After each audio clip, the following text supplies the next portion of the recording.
కానీ ప్రభుత్వం దౌర్భాగ్యం ఏంటంటే అంతర్జాతీయ దివ్యాంగుల దినోత్సవం జరుపుకోవాలి, అధికారికంగా జరుపుకోవాల్సిన కార్యక్రమాన్ని కూడా మర్చిపోయారంటే అంతకన్నా దౌర్భాగ్యం లేదు.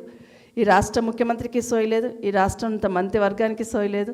మరి అధికారులు ఏం చేస్తుంటారో అర్థమవుతలేదు. అట్లీస్ట్ అధికారులనే చెప్పాలి, వీళ్ళని గౌరవించుకోవాలి, ఈ కార్యక్రమాన్ని చేసుకోవాలని. అది కూడా ధ్యాస లేకుండా నిజంగా బాధ అనిపిస్తూ ఉంది ఇక్కడ చూస్తూ ఉంటే. మిమ్మల్ని అందరినీ పిలిచి పెద్ద ఎత్తున ఈ కార్యక్రమం వచ్చిందంటే చాలు వాసుదేవరెడ్డి గారు పరిగెత్తేవాడు, అక్కడ ఇక్కడ పరిగెత్తి ఈ కార్యక్రమం పెద్ద ఎత్తున చేయాలని.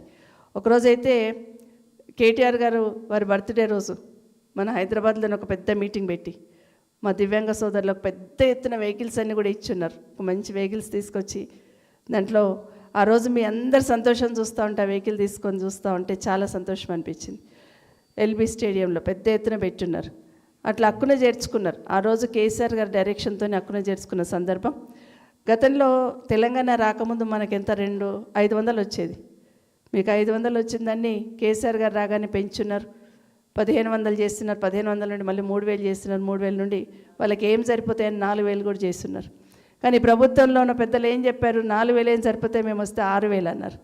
ఇవన్నీ కూడా 100 రోజులలోనే చేస్తామన్నారు. మేము ఇచ్చిన మాట ప్రకారం అన్ని 100 రోజులలోనే చేస్తామన్నారు. మరి ఆ 100 రోజులు ఇంకా అయినాయో లేదో వాళ్ళకి అర్థమవుతలేదు.